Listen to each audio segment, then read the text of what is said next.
बस आज इतनी धीरे क्यों चल रही है? तिलक नगर स्टॉप अभी तक आया नहीं है। सुनिए भाई साहब, स्कोर क्या हुआ? 217 पे 4।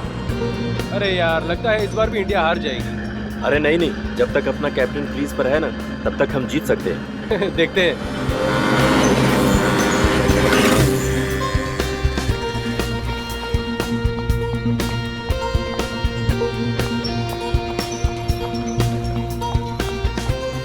हाय। आज तू भी लेट हो गई। नहीं यार, मैं तो टाइम पर पहुंच गई थी, पर पता नहीं बस लेट हो गई।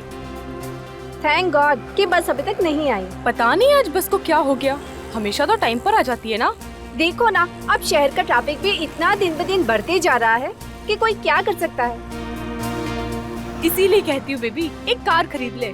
ये रोज रोज का ना बस का झंझट ही खत्म हो जाएगा। ना बाबा ना, अपने घर की EMI चुकाते चुकाते मेरी आधी सैलरी खत्म हो जाती। कार खरीद ली तो मेरी कमर ही टूट जाएगी। तो अपने बॉस को क्यों नहीं बोलती सैलरी बढ़ाने के लिए? वैसे भी वो तेरी किसी भी बात को इनकार कहाँ करते। नहीं, ऐसा कुछ नहीं है। अरे बस आ गई।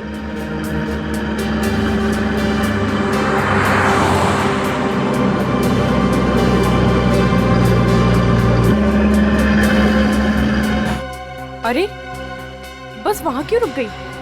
इसका स्टॉप तो यहाँ है ना? पता नहीं, चल के देखते हैं। चल।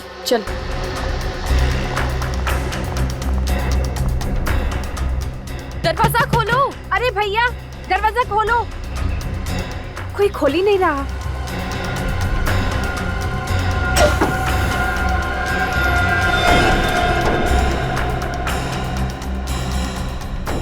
ये बस में इतनी गंदी बदबू कैसी? सबके सब सो रहे हैं क्या? चक्कर क्या है, कुछ समझ में नहीं आ रहा। उदय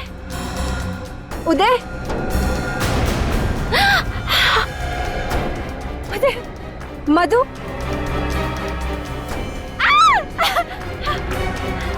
ओह गॉड, ये सब लोग तो मर चुके हैं।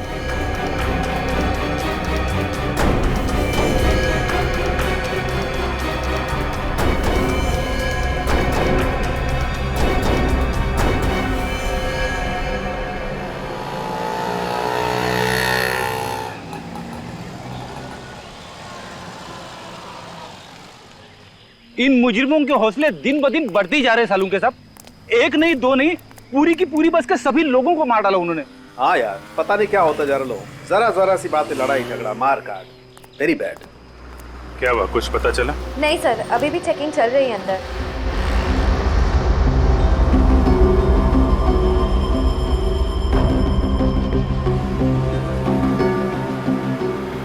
सर 2 लड़कियां बची लेकिन बेहोश हैं। अभी कैसी तबीयत है इन लोगों की? सर इन्हें थोड़ी देर में होश आ जाएगा।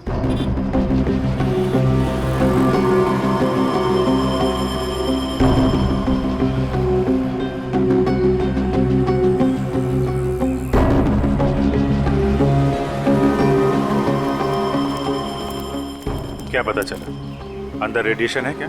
नहीं, किसी तरह के रेडिएशन नहीं है, मैंने अच्छी तरह से चेक किया। इसका मतलब हम लोग अंदर जा सकते हैं? जी जा सकते हैं आप। Thank you.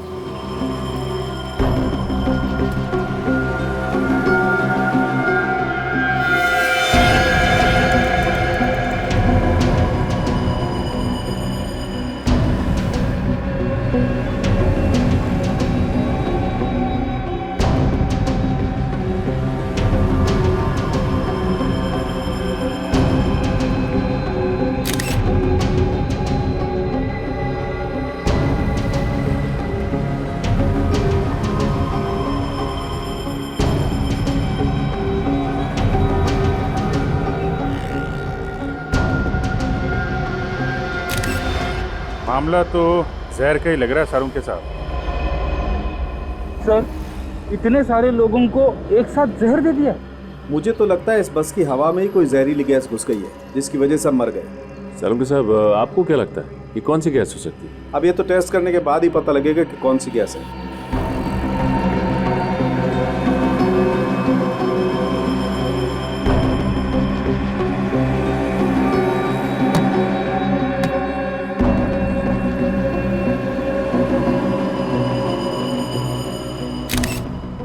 सालुंके साहब। हाँ अभिजीत, जरा ये देखिए,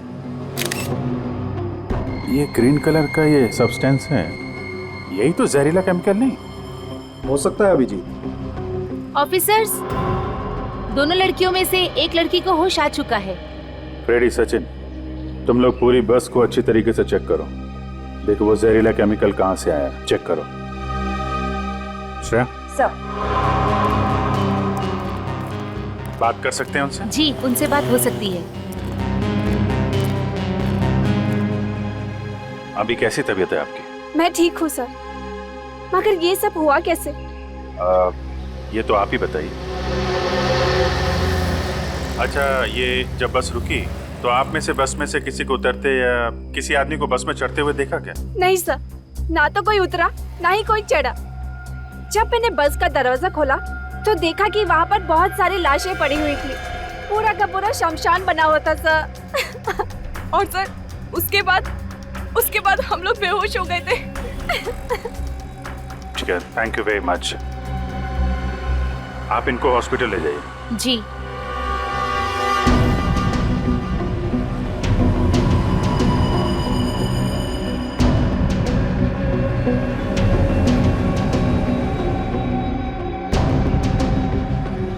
जी डॉक्टर साहब, कुछ पता चला क्या? हाँ अभिजीत, ये देखो, जहर ने चमड़ी पर अपना असर दिखाना शुरू कर दिया है। सबकी चमड़ी पर हरे हरे दाग आना शुरू हो गए। देखो,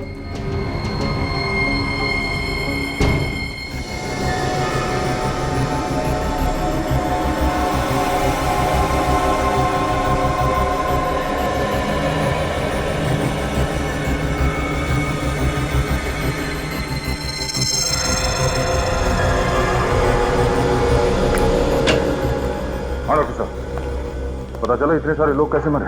हाँ दे, मैंने टेस्ट कर लिया। ये जो जगह जगह से चमड़ी हरी हो गई है ना, ये लैकोस सैंडाइल नाम की जहरीली गैस की वजह से हुई है। उस गैस की वजह से मौत हुई है इन लोगों की। लेस्कॉट सैंडल, ये किस तरह की गैस है? बहुत ही खतरनाक और कम पाई जाने वाली गैस है।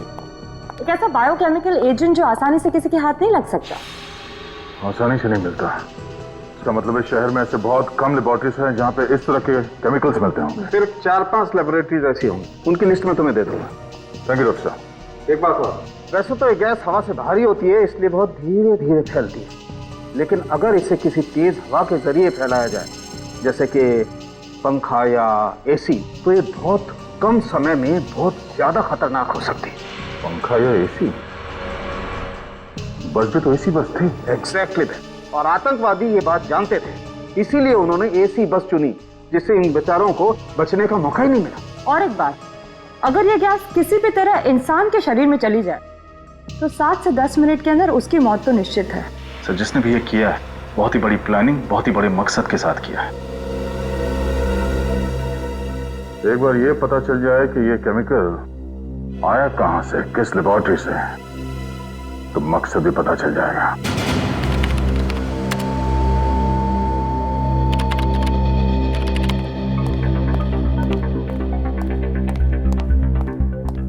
अभिनीत, क्या पता चला? सभी लैब्स को जानकारी भेज दी है। जैसे पता चले वो केमिकल कहाँ से गायब हुआ है, वो लोग हमें इन्फॉर्म कर देंगे।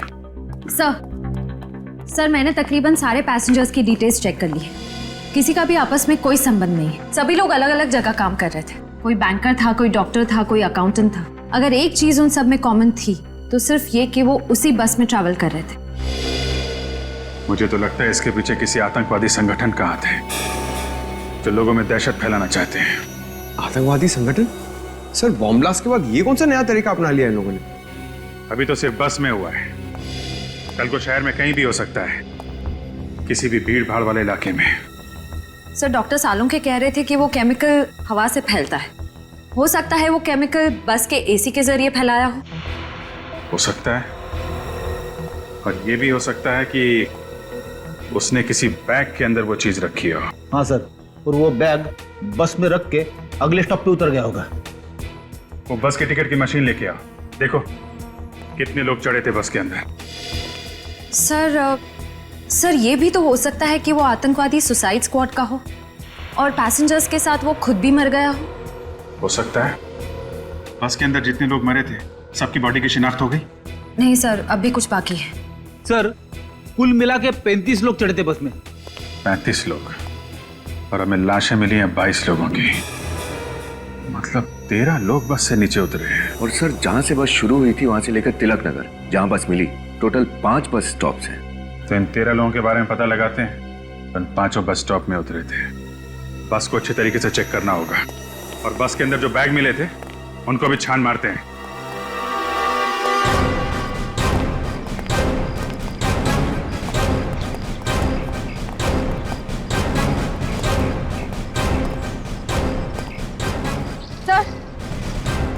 सर ये जतिन है, गाड़ियों के पुर्जे पुर्जे की अच्छी जानकारी है इसे। जतिन, बस का एसी अच्छी तरीके से चेक करो, देखो कोई छिड़कानी तो नहीं की गई। Okay sir.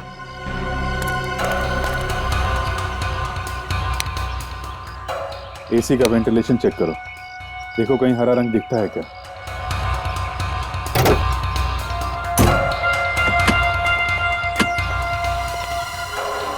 सारा सामान ध्यान से चेक करना है। 22 लोगों की मौत हुई है, कुछ भी हो सकता है।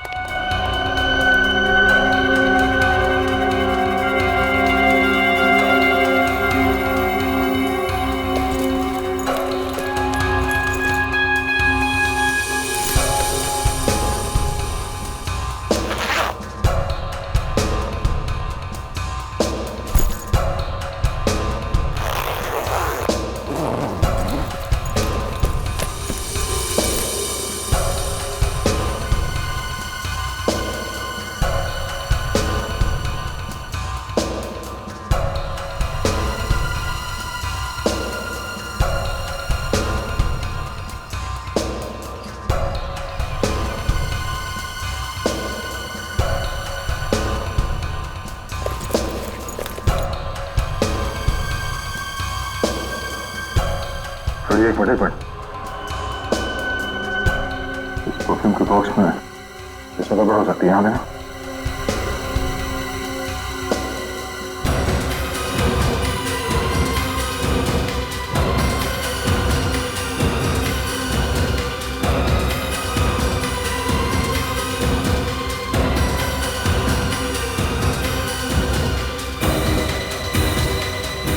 नहीं,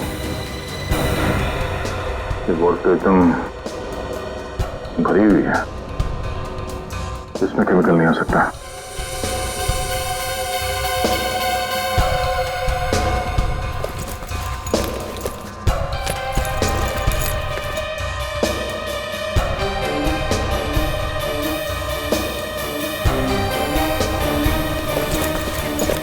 सर, इन बैग्स में तो कुछ नहीं है। सर, इधर भी कुछ भी नहीं मिला। नहीं सर, कुछ भी नहीं है। कमाल है, सारा सामान चेक कर लिया पर केमिकल का कहीं कोई नामो निशान नहीं। शायद उस बस में कुछ मिला। सर एसी में तो कुछ नहीं मिला।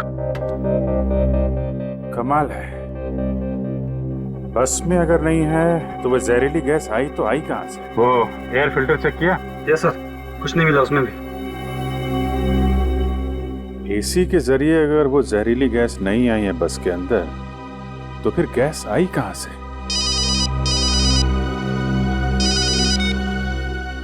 हाँ दया, हाँ कुछ मिला उस बस में?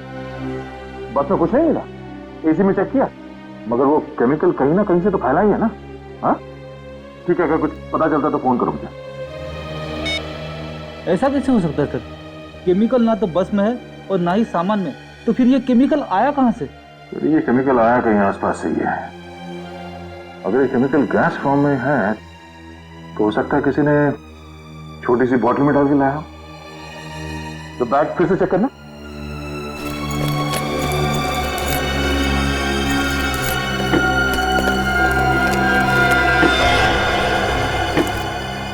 सर, इस बैग के अंदर कुछ है।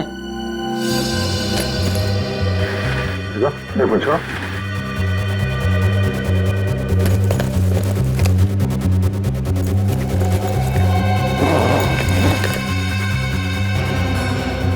ये देखो,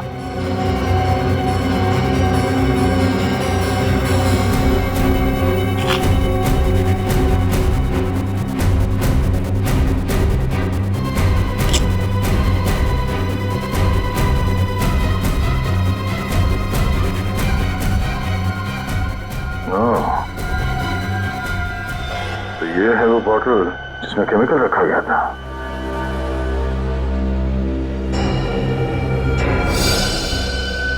तो इस बैग के अंदर भी वो हरा लगा हुआ है सर। सर बॉटल को देख के तो लगता है कि ये एक ऑर्डिनरी बॉटल है और बॉटल के अंदर केमिकल हाथ से डाला गया होगा। सीट नंबर 16 पे कौन बैठा सर?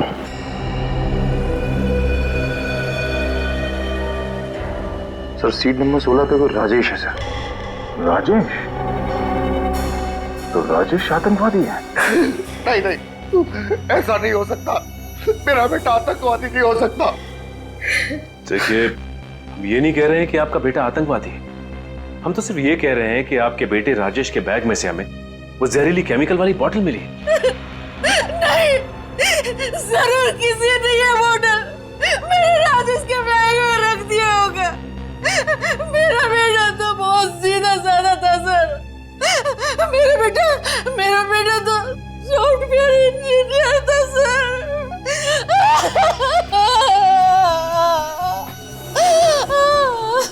सर विश्वास कीजिए, वो ऐसा नहीं हो सकता। मेरा बेटा ऐसा नहीं कर सकता। सर अंदर कुछ नहीं मिला। देखा सर, देखा, अब तो विश्वास हुआ ना कि हम लोग शरीफ लोग हैं। एक तो बेटे की मौत ने हमें आधा कर दी, रही सही कसर इस इल्जाम ने। आप हमें गलत समझ रहे हैं। हम आप पे इल्जाम नहीं लगा रहे, हम तो सिर्फ पूछताछ कर रहे हैं। आप लोग एक बार भी नहीं सोचते ना कि आप लोगों की ये पूछताछ किसी का दिल दुखा सकती है? तुम कौन हो? मेघा, राजेश की मंगेतर। ऑफिसर, कुछ पता चला? राजेश और उसके दोस्तों की मौत का जिम्मेदार कौन है? क्या उस बस में राजेश के दोस्त भी थे? जी हाँ, उस बस में उसके 7 दोस्त थे जो उसी के ऑफिस में काम करते थे। कहीं ये सारा किया धरा ऑफिस में किसी दुश्मनी को लेकर तो नहीं? पर सर, अगर राजेश के ऑफिस में ऐसी कोई प्रॉब्लम होती तो वो मुझे बताते, जरूर बताते मुझे।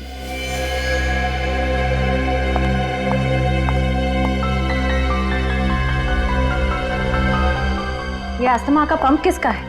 राजेश का। क्या राजेश को अस्थमा था? हाँ सर, बहुत सीरियस अस्थमा था। अच्छा, ये अस्थमा के मरीज तो इस तरह का पंप हमेशा अपने पास रखते हैं ना? जी। लेकिन सर हमें राजेश के बैग में या उसकी जेब में कोई अस्थमा का पंप नहीं मिला था। ये कैसे हो सकता है सर? मेरा बेटा राजेश बिना अस्थमा पंप के घर से बाहर ही नहीं जाते थे। ये तो एक्स्ट्रा है, इमरजेंसी के लिए घर में रखा है। कहीं ऐसा तो नहीं कि वो बैग राजेश का था ही नहीं, बल्कि बदल दिया गया था?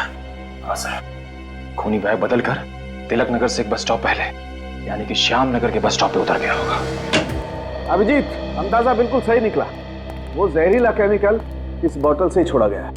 सर, इस छोटी सी बोतल में 22 लोगों को मारने की क्षमता है। अकल बड़ी की भैंस।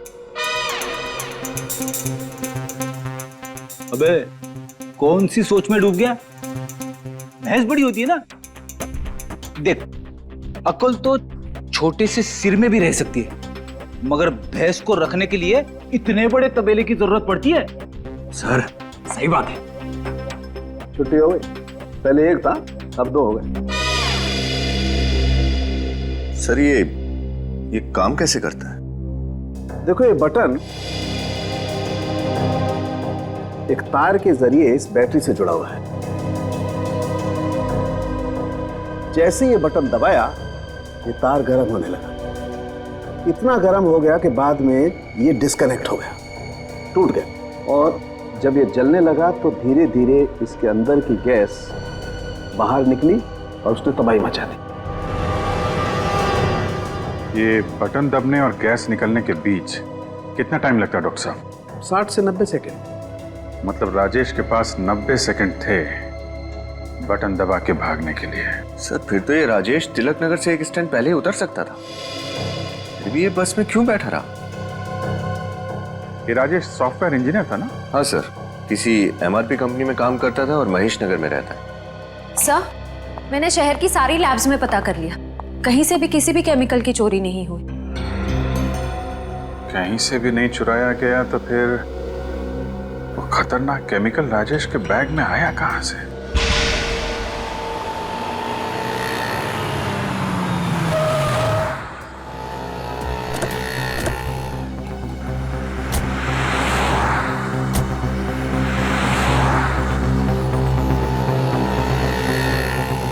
यहाँ आसपास तो कुछ दिख नहीं रहा, ना कोई पान वाला ना कोई चाय वाला।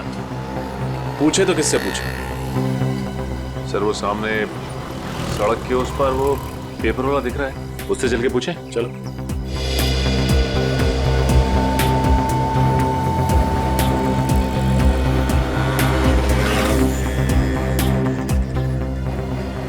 सुनो जरा, तुमने कल सुबह 8:30 से 8:45 के बीच किसी आदमी को इस बैग के साथ देखा था, वहां बस से उतरते हुए? 8:30 और 9 के बीच?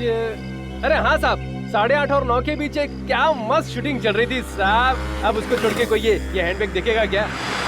शूटिंग? कैसी शूटिंग? साहब वो सीरियल आ रहा है ना, क्या नाम है उसका, साजन सजनी। हाँ, साजन सजनी का प्यार, उसी की शूटिंग चल रही थी साहब। कहाँ हो रही थी ये शूटिंग? शूटिंग आइए ना साहब, दिखाता हूँ, आइए दिखाता हूँ। शूटिंग इधर चल रही थी साहब, इधर हीरो खड़ा था, इधर हीरोइन खड़ी थी। क्या मस्त डायलॉग बोल रही थी साहब, देख के तो मजा आ गया, माँ कसम। हीरोइन यहाँ पे और हीरो यहाँ पे खड़ा था, और ये बस स्टॉप एग्जैक्टली इसके पीछे। अच्छा ये बताओ कि कैमरा कहाँ लगा हुआ है? क्या साहब, जब हीरो इधर खड़ा है, हीरोइन इधर खड़ी है, तो कैमरा तो इधर ही होगा ना साहब। कैमरा वहां पे, हीरो हीरोइन यहाँ, और ठीक पीछे बस स्टॉप। शायद बस से उतरने वाले यात्री उस कैमरे में देखे हों। हाँ, ये हो सकता है। ये शूटिंग कितनी देर तक चली थी? अरे साहब बात ये ना साहब, जो डायरेक्टर था बहुत खड़ूस था, हर बात पे काट काट काट, एक ही डायलॉग पूरे 2-2.5 घंटे। ठीक है, क्या नाम पता है सीरियल का? साहब लगता है आपको भी शूटिंग देखनी है। हाँ? अरे साहब इधर बगल वाली गली ना, उधर शूटिंग चल रही है, जाकर देख लो ना साहब। चलो। राहुल, राहुल मैं तुमसे प्यार करती हूँ राहुल। तो छोड़ दो इस दुनिया को, कुर्बान कर दो इस जान को और आ जाओ मेरी बहू। आई। कट कट कट, ये क्या कर रहे हो तुम दोनों? 18वां रीटेक था, अगर इसी शॉट में पूरा दिन निकल गया तो प्रोड्यूसर तो मेरा बैंड बजा देगा। सॉरी सर, लेकिन सुचिता का वजन इतना ज्यादा है कि मेरा बैलेंस बिगड़ जाता है। मेरे वजन को दोष मत दो, अगर जिम में तुमने ज्यादा मेहनत की होती ना तो आज ये नौबत नहीं आती। डायरेक्टर साहब, हमें आपसे कुछ बात करनी है। लो, अब इनको भी मुझसे बात करनी है। बताइए क्या बात करनी है? हम लोग सीआईडी से। आप लोग सीआईडी से हैं? लेकिन सर मेरे पास यहाँ शूट करने की परमिशन है। ये देखिए सर, ये लेटर है। इसकी जरूरत नहीं है, हमारे यहाँ आने की वजह कुछ और ही है। वो क्या सर? आप लोग कल सुबह श्याम नगर बस स्टॉप पर शूटिंग कर रहे थे। जी हाँ, उसके सामने वाली सड़क पर। तब तो आपको पता चल ही गया होगा कि कल वहां से गुजरने वाली एक बस में 22 लोगों की मौत हो गई। जी मैंने अखबार में पढ़ा था, काफी बुरा हुआ। हम आपकी शूटिंग की फुटेज देखना चाहते हैं, शायद आपकी शूटिंग की फुटेज में वो बस भी दिखी। जी हाँ जरूर, अगर हम किसी तरह कानून की कुछ मदद कर सके तो इससे ज्यादा गर्व की बात और हमारे लिए क्या हो सकती है। आइए प्लीज।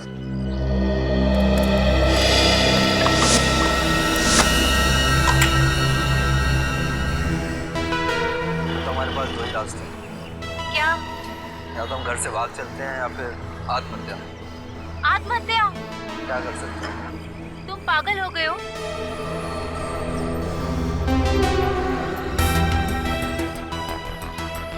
एक सेकंड पॉज करो। बस वही है सर, सीआर ट्रेवल्स की। अब इसके आगे प्ले करो।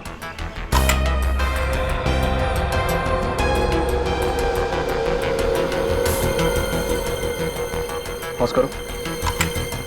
अरे इसके हाथ में भी बिल्कुल वैसा ही बैग है जैसा राजेश का था।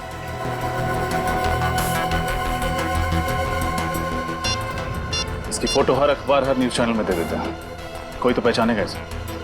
आगे प्ले करो।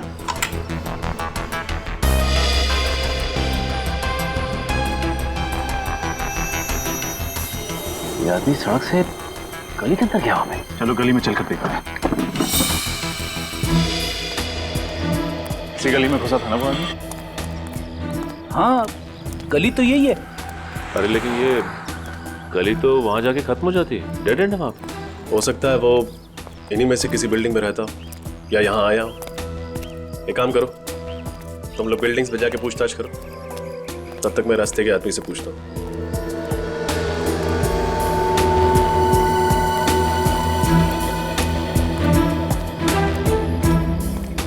अरे भाई, तुम रोज अपना ठेला यहीं लगाते हो? हाँ साहब, हम सवेरे 7 से रात के 9 बजे तक यहीं ठेला लगाते हैं। तब तो तुमने कल सुबह जरूर एक आदमी को इस गली में घुसते हुए देखा हो। उसके हाथ में एक बैग था। आप? CID। कल सवेरे साहब? हाँ, 8:30 से 8:45 के बीच में। नहीं साहब, हमने नहीं देखा। सर, बिल्डिंग के सारे वॉचमैन से पूछताछ की सर। उनका कहना है कि उन्होंने किसी बैग वाले आदमी को नहीं देखा है और ना ही ऐसा कोई आदमी बिल्डिंग में रहता है। कमाल है, आगे रास्ता बंद, किसी बिल्डिंग में गया भी नहीं, तो फिर वो इस गली में घुसा क्यों? सर कहीं ऐसा तो नहीं कि वो आदमी यहाँ पे सिर्फ बैग छुपाने के लिए आया था? बैग छुपाने? हाँ सर, जैसे ही वो बस से उतरा उसने सोचा होगा कि बैग को कहीं छुपा देता हूँ ताकि किसी को शक ना हो उसके ऊपर।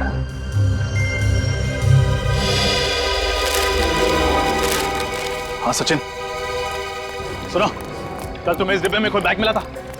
नहीं साहब, कल तो मैं बीमार था साहब, कल मैं आया नहीं था साहब।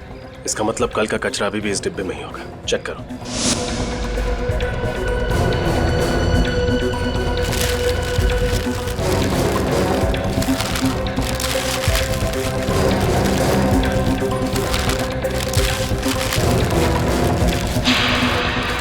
मिल गया सर।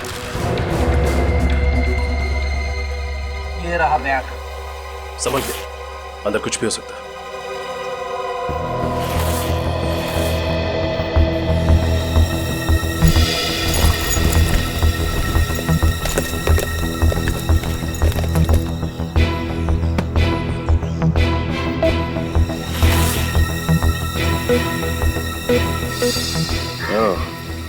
ये रहा राजेश का अस्थमा पंथ। ये बैग राजेश का ही है। सर, डॉक्टर तारिका को राजेश के बैग के ऊपर से एक खास आदमी की उंगलियों के निशान मिले। अच्छा, कौन है वो? सर, मुन्ना नाम का पुराना मुजरिम है। 2 साल पहले गन्स की स्मगलिंग में पकड़ा गया था।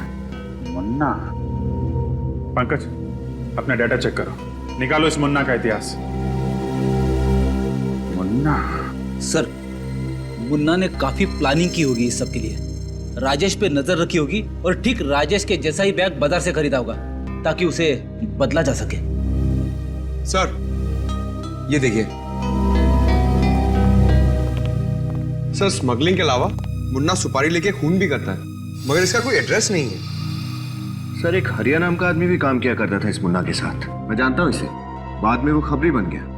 वेरी गुड, फोन लगाओ इस हरिया को, पता ठिकाना मिलेगा इस मुन्ना का। यस सर, ये मुन्ना तो सुपारी किलर है, फिर ये आतंकवादियों के साथ कैसे मिल गया? पैसे को लालच दिया होगा, बन गया सुपारी किलर से आतंकवादी। सर, इस मुन्ना का पता चल गया सर। कहाँ है? पीपटवाड़ी में कहीं अपना अड्डा बना के रखा है इसने। पीपटवाड़ी? इस मुन्ना बेटा को लोरी सुनाने का टाइम आ गया है। मुन्ना एक आतंकवादी है, संभाल के, कुछ भी हो सकता है।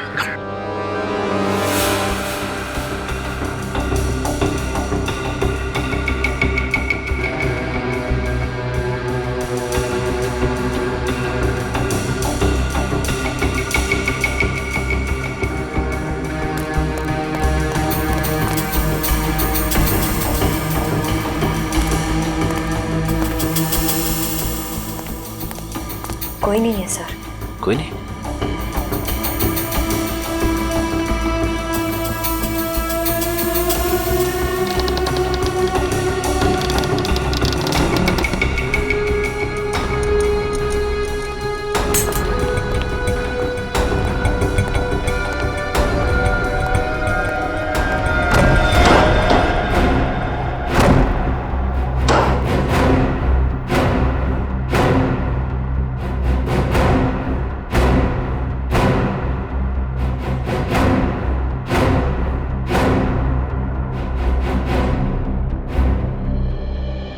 सर ये मुन्ना तो 9-11 हो गया।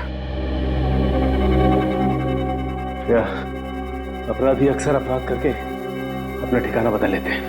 एक काम करो, अच्छी तरह से तलाशी लो, कुछ ना कुछ जरूर छोड़ के गया होगा ये मुन्ना। सर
मिला क्या निखिल?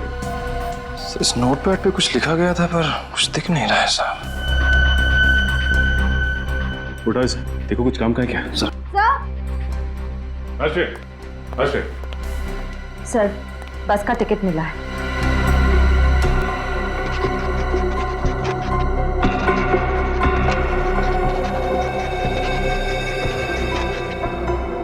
एक बात तो पक्की हो गई कि वो बैग उस बस में मुन्ना नहीं रखा था, उसी बस की टिकट है और टाइम और डेट भी मैच कर रहे हैं। लेकिन ये क्या, मुन्ना ने बस सैंडी नगर से पकड़ी थी, पीपलवाड़ी से नहीं। पर सर मुन्ना को एनडी नगर बस स्टॉप जाने की क्या जरूरत पड़ गई?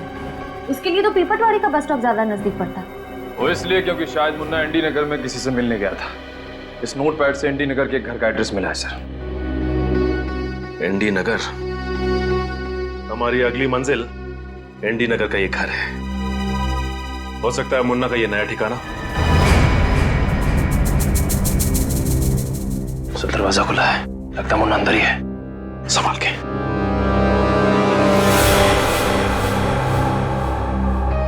सर शराब की बू आ रही है।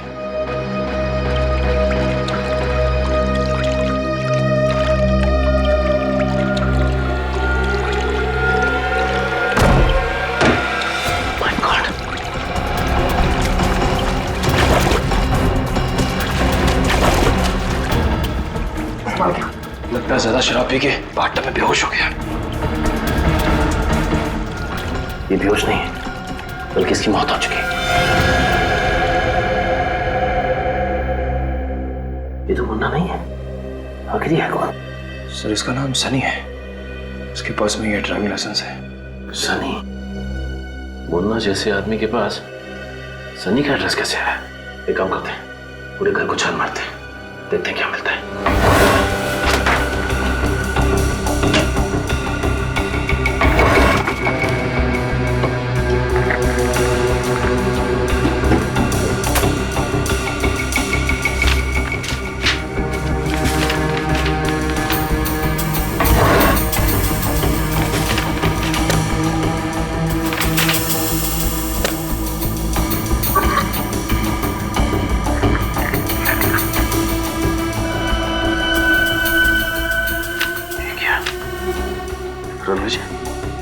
ये भी तो उस बस में था, इसकी भी तो मौत हो चुकी है। सर फोटो देख के तो लगता है कि ये सनी और रणविजय एक दूसरे को जानते थे और लगता है गहरे दोस्त भी थे।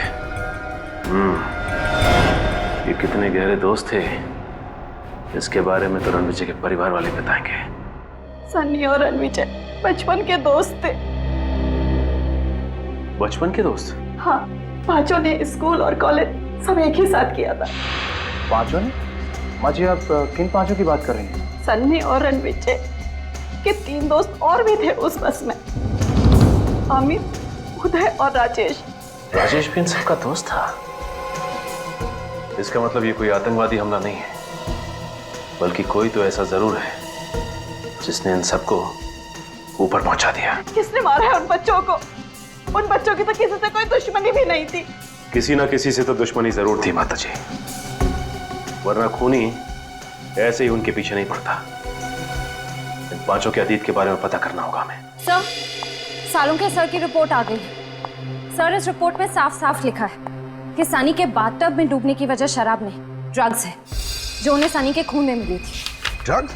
मतलब सनी शराब नहीं पीता था? नहीं। फिर क्या सनी ड्रग्स लेता था?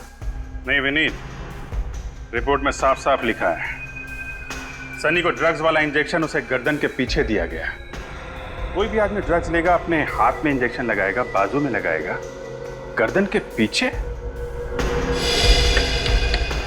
हुआ कुछ ऐसा होगा कि मुन्ना ने सनी का दरवाजा खटखटाया, सनी ने दरवाजा खोला और अंदर जाने के लिए पीछे मुड़ा तो मुन्ना ने वो ड्रग्स वाला इंजेक्शन उसके गर्दन के पीछे घोंप दिया। सनी बेहोश होकर गिर गया, मुन्ना ने उसे उठाया और बाथटब में डुबो के मार दिया।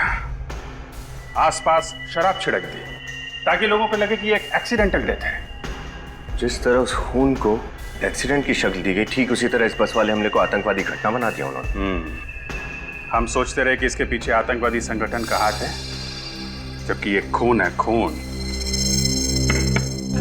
सनी की मौत हुई 6 से 7 बजे के बीच, मतलब 6 से 7 बजे के बीच सनी का खून करने के बाद मुन्ना एनडी नगर के बस स्टॉप पे पहुंचा और वहां उसने 7:45 बजे की बस पकड़ ली। फिर मौका देख के रास्ते में वो केमिकल वाला बैग राजेश के बैग के साथ बदल दिया। काम हो गया उसका। एक चौंका देने वाली बात पता चली है। क्या बात? सर, 5 साल पहले इस सनी पे खून का इल्जाम लगा था, मगर ऐन वक्त पे गवाहों ने कोर्ट में आने से मना कर दिया और सनी छूट गया। अच्छा, उन गवाहों में कहीं रणविजय और उसके 3 दोस्त तो नहीं थे? हाँ सर, वही लोग थे। ठीक कहा आपने। खून किसका हुआ था? किसी मोनिका नाम की लड़की का। मोनिका? मतलब खूनी मोनिका का कोई दोस्त या रिश्तेदार है जो उसकी मौत का बदला ले रहा है। अब सीआईडी के आने का क्या फायदा? मेरे मोनिका को तो इंसाफ दिला नहीं पाए आप लोग। इसलिए आप आपके पति खून करके बदला ले रहे हैं। ये क्या कह रहे हैं आप? बिल्कुल ठीक कह रहे हैं। जरा बुलाइए उन्हें। कहाँ से बुलाऊं? मर चुके हैं वो। क्या? उनकी भी मौत हो चुकी? जी हाँ। एक बूढ़े बाप के कंधों में इतनी ताकत नहीं होती कि जवान बेटी की आरती के साथ कानून की नाइंसाफी का बोझ भी सह सके। जब कानून ने मेरी मोनिका के खूनी को आजाद छोड़ दिया तो वो ये बर्दाश्त नहीं कर पाए, आत्महत्या कर ली उन्होंने। बहुत बुरा हुआ आपके साथ, प्लीज संभालिए अपने आप को। देखिए माँ जी, आपके परिवार के साथ जो कुछ भी हुआ उस बात का बेहद अफसोस है हमें। पहले आपकी बेटी मोनिका और उसके बाद आपके पति। बात दरअसल ये है कि कोई तो है जो मोनिका के खूनी और उसके दोस्तों की जान ले रहा है। क्या? मोनिका का कातिल मारा गया? ये किसने किया? हम भी यही पता लगाने की कोशिश कर रहे हैं। जरूर कोई मोनिका के पास वाला ही होगा। नहीं, लेकिन जो भी ये कर रहा है ना, मेरी दुआएं हैं उसके साथ। कोई तो है जो मेरी बेटी के खून का बदला ले रहा है। वो सिर्फ आपकी बेटी के खूनी को ही नहीं, बल्कि साथ साथ कई मासूम लोगों को अपना शिकार बना चुका है। अब अगर ऐसे आदमी को आप दुआ देंगे, माँ जी, मुझे नहीं लगता कि ये अच्छी बात होगी। माँ जी, मोनिका का कोई भाई है? जी नहीं, वो हमारी इकलौती संतान थी। तो फिर हो सकता है कि आपकी बेटी मोनिका किसी से प्यार करती हो? हाँ, वो और संजय एक दूसरे से बेहद प्यार करते थे। शादी भी होने वाली थी उनकी, पर वो तो बहुत नेक लड़का है, वो ऐसा नहीं कर सकता। वो कितना नेक है वो तो हम पता कर ही लेंगे। संजय, ये क्या बकवास कर रहे हो मुन्ना तुम? सारे पैसे मैं तुम्हें दे चुका हूं ना? संजय साहब, सारे नहीं, आधे पैसे। क्या मतलब? मतलब वो सारे पैसे 4 लोगों को मारने के लिए दिए गए थे। उनके साथ 18 लोग और मारे गए। उनका क्या? वो क्या मुफ्त में मारे गए? देखो मुन्ना, ये तो सरासर बेईमानी है। बेईमानी के धंधे में ईमान ढूंढ रहे हैं। मुझे पैसे चाहिए, पैसे। देखो मुन्ना, तुम्हें शुरुआत से पता था कि प्लान के हिसाब से बस में जितने भी लोग होंगे वो सबके सब मारे जाएंगे, ताकि वो 4 दोस्त मारे जा सके। पुलिस को ये एक आतंकवादी हमला लगे। अब मेरे पास और पैसे नहीं है, तुम प्लीज यहां से जाओ। ठीक है, कोई बात नहीं, सारे सबूत हैं मेरे पास। पुलिस को तुम तक पहुंचने में ज्यादा टाइम नहीं लगेगा। तो तुम मुझे ब्लैकमेल कर रहे हो? देखो ये सही नहीं है। क्या सही है और क्या गलत, ये तो पहले सोचना चाहिए था। ठीक कहा, मुझे पहले ही सोचना चाहिए था।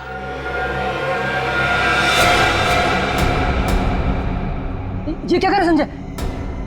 मुझे मत मारना। ना ना ना ना मुन्ना ना, अदुपर मुझे मत। जो आदमी 22 लोगों को मरवा सकता है वो क्या तुझे नहीं मार सकता? संजय, मुझे मत मारना।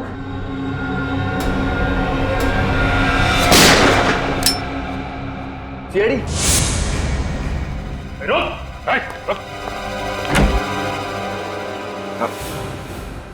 मैंने कुछ नहीं किया सर, ये सब इस गुंडे मुन्ना ने किया है। बताइए, बस में बैठे लोगों को मार दिया इसने? हमें पता है तुमने ही किया ये सब। मोनिका के खून का बदला लेना चाहते थे ना तुम? नहीं सर। नहीं?